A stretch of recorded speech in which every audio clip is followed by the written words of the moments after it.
دیکھیں اللہ کے برگزیدہ بندوں کی بارگاہ کے اندر آدمی حاضر کیوں ہوتا ہے؟ اولیاء کے آستانے پر حاضر کیوں ہوتا ہے؟ اس لیے حاضر ہوتا ہے وہ تو کہیں بھی جا کے دعا کرے اس کی دعا قبول ہو سکتی ہے، لیکن جاتا کیوں ان کی بارگاہ کے اندر ہے؟ وجہ یہ ہے یہ متقی ہیں، ان کی بارگاہ میں جا کے دعا کروں گا تو اللہ کی رحمت یہاں نازل ہوتی ہے، ان کے صدقے میں اللہ ہماری دعاؤں کو قبول فرما لیا کرے گا۔ میرے پیارے آقا صلی اللہ علیہ وسلم کے پیارے دیوانوں، اللہ کی کتاب بہت عظمت والی کتاب ہے، اس کتاب کے فرمان پر عمل کرو۔ جب رب نے فرما دیا احل اللہ البیع وحرم الربا، اللہ نے تجارت کو حلال فرمایا، سود کو حرام فرمایا ہے۔ اب اگر کوئی شخص سود کے کاروبار کو نفع بخش کاروبار سمجھ کے کرتا ہو، میں پوری دیانتداری کے ساتھ عرض کرتا ہوں، یاد رکھیں اس کا سودی کاروبار چلے گا بھی نہیں اور نتیجتاً اس کا کیپٹل بھی تباہ ہو جائے گا، زندگی کا سکون بھی ختم ہو جائے گا، بربادی کی زندگی اس کی بنتی چلی جائے گی۔ لیکن اللہ عز و جل نے جب فرما دیا احل اللہ البیع، اللہ نے تجارت کو حلال فرمایا تو اللہ تعالیٰ نے اس میں برکتیں بھی رکھی ہیں۔ بہت سارے تاجر ایسے ہیں جو پہلے کچھ نہیں ہوتے لیکن اللہ نے حلال رکھا ہے تجارت کو تو اللہ تعالیٰ تجارت کے ذریعے برکت عطا فرماتا ہے۔ یاد رکھو میرے پیارے آقا صلی اللہ علیہ وسلم کے پیارے دیوانوں، آپ جانتے ہیں میں اب جو قول حضرت عبداللہ ابن مسعود رضی اللہ تعالیٰ عنہ کا پیش کرنے جا رہا ہوں، آپ سنیں گے نا تو آپ کا ایمان تازہ ہو جائے گا۔ اللہ اکبر۔ حضرت عبداللہ ابن مسعود رضی اللہ تعالیٰ عنہ فرماتے ہیں، اللہ اکبر، تلاوت کرنے والا ایسا ہے جیسے اس کے لیے اللہ نے دسترخوان سجا کے رکھا ہو۔ تلاوت کرنے والا قرآن کی وہ ایسا ہے جیسے اس کے لیے اللہ نے دسترخوان سجا کے رکھا ہے۔ اب دسترخوان سجا ہوتا ہے تو آدمی کھانا کھاتا ہے نا، تو تلاوت کرنے والے کے لیے کون سا دسترخوان؟ تلاوت کرنے والے کے لیے اگر اللہ نے دسترخوان سجا رکھا ہے تو اس دسترخوان سے وہ بندہ پاتا کیا ہے؟ قربان جائیے ان کے ارشاد پر، فرماتے ہیں اس کو جتنی علم کی بھوک ہوگی اللہ اس کی استطاعت کے مطابق اسے علم عطا فرما دے گا۔ یعنی جب بندہ قرآن کی تلاوت کرتا ہے اور اس بندے کے دل میں علم کی تڑپ ہے اور علم کی بھوک لگی ہوئی ہے تو جتنا بندے کا ظرف ہوتا ہے، محنت ہوتی ہے، استطاعت ہوتی ہے، اللہ تعالیٰ اس بندے کو علم قرآن کے ذریعے علم کی لازوال دولت سے مالا مال فرما دیا کرتا ہے۔ یہ ہے قرآن۔ میں سمجھتا ہوں 11:30 تک وقت ہے، حضرت معاذ بن جبل رضی اللہ تعالیٰ عنہ کا ایک قول آپ کے سامنے پیش کر کے میں اپنی گفتگو کو ختم کرتا ہوں۔ حضرت معاذ بن جبل رضی اللہ تعالیٰ عنہ فرماتے ہیں دنیا میں 3 چیزیں اجنبی ہیں۔ کون ہے حضرت معاذ بن جبل؟ اللہ اکبر، رسول گرامی وقار صلی اللہ علیہ وسلم نے جنہیں یمن کا گورنر بنا کر کے بھیجا تھا، وہ حضرت معاذ بن جبل رضی اللہ المولا تبارک و تعالی عنہ ارشاد فرماتے ہیں دنیا میں 3 چیزیں اجنبی ہیں۔ بہنیں بھی سن رہی ہیں، آپ بھی سن رہے ہیں، اور دنیا کے مختلف علاقوں کے اندر لوگ بھی SDI چینل اور دوسرے چینل کے ذریعے سن رہے ہیں۔ دنیا میں 3 چیزیں اجنبی ہیں۔ پہلی چیز ارشاد فرماتے ہیں ظالم کے سینے میں قرآن اجنبی ہے۔ ظالم سے مطلب کیا؟ انسان پر ظلم کرنے والا، یہ بھی ہے، اور ظالم سے مطلب خود پر ظلم کرنے والا۔ کیا مراد؟ وہ شخص جس کے سینے کے اندر اللہ نے قرآن کی دولت رکھی ہے اور اس کے باوجود وہ گناہوں کے دلدل میں ڈوبا ہوا ہے، تو گویا اس کے سینے کے اندر قرآن اجنبی ہے۔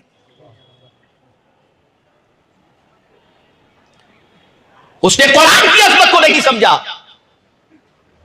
ایک عظمت والی کتاب اس کے سینے میں موجود ہے، پھر بھی وہ شخص گناہ کر رہا ہے، برائیاں کر رہا ہے، بدکرداری کر رہا ہے، انسانوں پر ظلم کر رہا ہے۔ تو حضرت معاذ بن جبل رضی اللہ تعالیٰ عنہ فرماتے ہیں ظالم کے سینے میں قرآن اجنبی ہے۔ دوسری بات انہوں نے فرمائی، ارشاد فرماتے ہیں بروں کے درمیان نیک آدمی بھی اجنبی ہے۔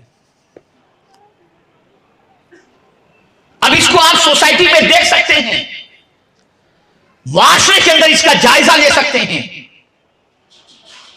کہ آج اگر لڑکی کا رشتہ آئے اور لڑکے کی زندگی کے اندر اچھائیوں کو تلاش کرنے کے لیے نکلیں، بلکہ لڑکی کے لیے کوئی اچھا لڑکا تلاش کرنے کے لیے نکلیں تو مشکل ہو چکا ہے۔ بڑی مشکل سے کوئی ایک لڑکا مل گیا تو آدمی کہتا ہے یار بروں کے اندر کم سے کم یہ کچھ اچھا لگ رہا ہے۔ نیک آدمی بھی بروں کے درمیان اجنبی کی طرح ہو گیا۔ بلکہ آپ دیکھیں آج اگر کوئی نیکی کرتا ہے، اللہ اور اس کے رسول کے فرمان کے اوپر زندگی گزارتا ہے، تو اس کی پوزیشن کیا ہے؟ اس کو میں آپ کو مثال کے ذریعے سمجھاؤں گا تو بات سمجھ میں آ جائے گی۔ کسی منسٹر کے یہاں شادی میں چلے گئے، کسی مالدار کے یہاں شادی میں چلے گئے، جہاں بوفے سسٹم ہے، آپ وہاں پہنچنے کے بعد کھانا لے کر آپ سوچیں کہ میں کہیں کونے میں بیٹھ کر کھا لوں، کھڑے رہ کر جانور کی طرح کیسے کھاؤں، تو ان بوروں میں آپ تنہا ایک اجنبی نظر آئیں گے، ایک اجنبی نظر آئیں گے۔ آپ پلیٹ فارم کے اوپر اسٹیشن پر بیٹھنے کی جگہ نہیں ہے اور آپ کو پیاس لگی ہے اور آپ پانی کی بوتل لے کر کے جگہ تلاش کر کے بیٹھ کر پانی پینا چاہیں گے، تو اتنے لوگ جو ہوں گے جو کھڑے رہ کر کے بوتل بھی پی رہے ہیں، سب کچھ پی رہے ہیں، ان سارے بروں کے اندر آپ بیٹھ کر پانی پینے والے تنہا ایک اجنبی نظر آئیں گے۔ یہ آج معاشرے کی پوزیشن ہے، یہ معاشرے کی پوزیشن ہے۔ تو حضرت معاذ بن جبل رضی اللہ تعالیٰ عنہ فرماتے ہیں بروں کے درمیان نیک آدمی اجنبی کی طرح ہے۔ اور اب ہر بندہ اور ہر بندی اپنے اپنے گھر کا جائزہ لے لیں۔ حضرت معاذ بن جبل رضی اللہ تعالیٰ عنہ فرماتے ہیں جس گھر میں قرآن کی تلاوت نہیں ہوتی اس گھر میں قرآن اجنبی کی طرح ہے۔ جس گھر میں قرآن کی تلاوت نہیں ہوتی اس گھر کے اندر قرآن اجنبی کی طرح ہے، جیسے کوئی اسے پہچانتا ہی نہیں۔ کیا ہمارے گھر ایسے نہیں بن گئے؟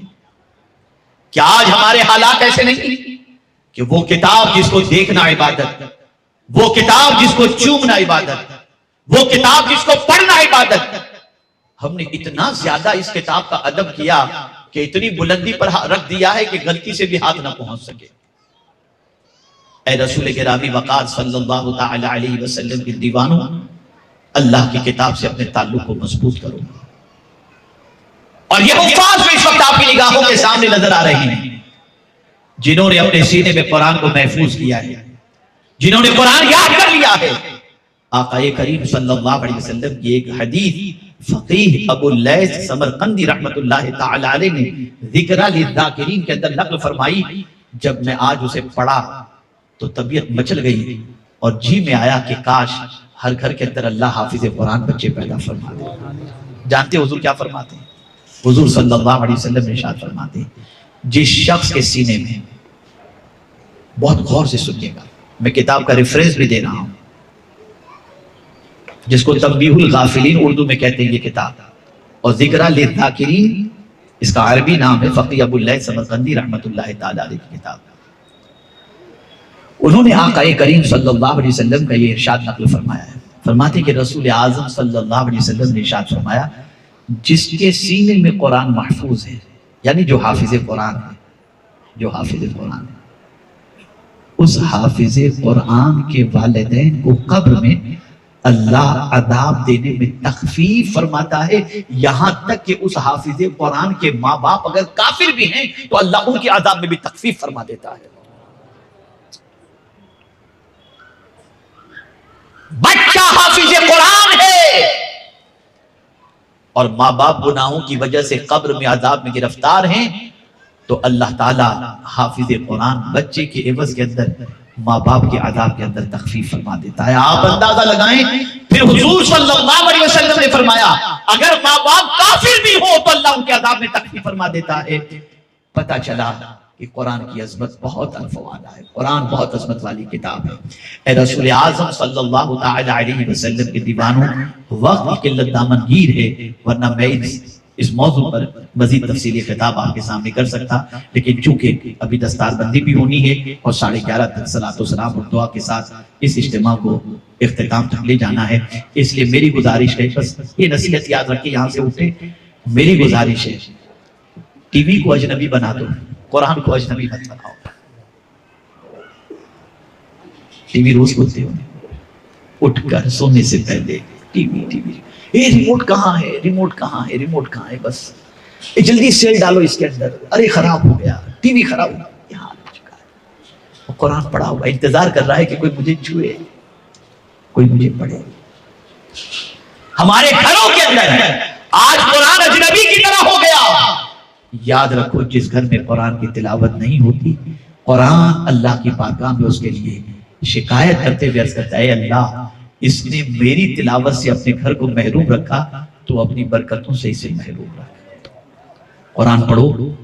اور یہ ادارہ قائم کیا گیا دارالعلوم گلشن نوری. اس کی وجہ یہی ہے کہ یہاں سے حافظ قرآن، عالم قرآن بن کر کے نکلیں اور آپ تک قرآن مقدس کے پیغام کو اور مسجدوں میں تراویح کے ذریعے قرآن سنا کر آپ کو قرآن کی برکتوں سے مالا مال فرمائیں. اللہ رب العزت جل جلالہ آقا کریم رؤوف رحیم علیہ التحیۃ والتسلیم کے صدق و طفیل ان حفظ کرنے والے بچوں کو پروردگار دونوں جہاں کی بھلائیاں نصیب فرمائے. اور ان بچوں کو یہ نصیحت میری خاص طور پر ہے کہ یاد رکھیں ظالم کے سینے میں قرآن اجنبی کی طرح ہے. خدا کے لیے گناہ کی دہلیز پر کبھی مت جانا، ورنہ قرآن کی عظمتیں تمہارے سینے سے نکل جائیں گی تو تباہ ہو جاؤ گے، برباد ہو جاؤ گے. اور اسی کے ساتھ ساتھ میرے پیارے آقا صلی اللہ علیہ وسلم کے پیارے دیوانوں اپنے آپ کو قرآن کے سانچے میں ڈھالنے کی کوشش کریں. حضور فرماتے وَأُوحِيَ إِلَيَّ هَذَا الْقُرْآنُ لِأُنذِرَكُم بِهِ وَمَن بَلَغَ. میرے پیارے آقا صلی اللہ علیہ وسلم کے پیارے دیوانوں اس کتاب میں جو کچھ ہے اللہ کے رسول صلی اللہ علیہ وسلم اس کتاب کے ذریعے ڈرا رہے ہیں. ڈرو اللہ سے، خوف اللہ کا دل میں پیدا کرو اور اللہ کے ارشاد پر عمل کر کے دونوں جہاں میں کامیابی اور سرخری حاصل کرنے کی کوشش کرو. اللہ تعالیٰ آقا کریم صلی اللہ علیہ وسلم کے صدق و طفیل مجھے آپ کو سب کو قرآن مقدس سے اپنے تعلق کو مضبوط کرنے کی توفیق نصیب فرمائے. اور رب قدیر جل جلالہ حفظ کرنے والے بچے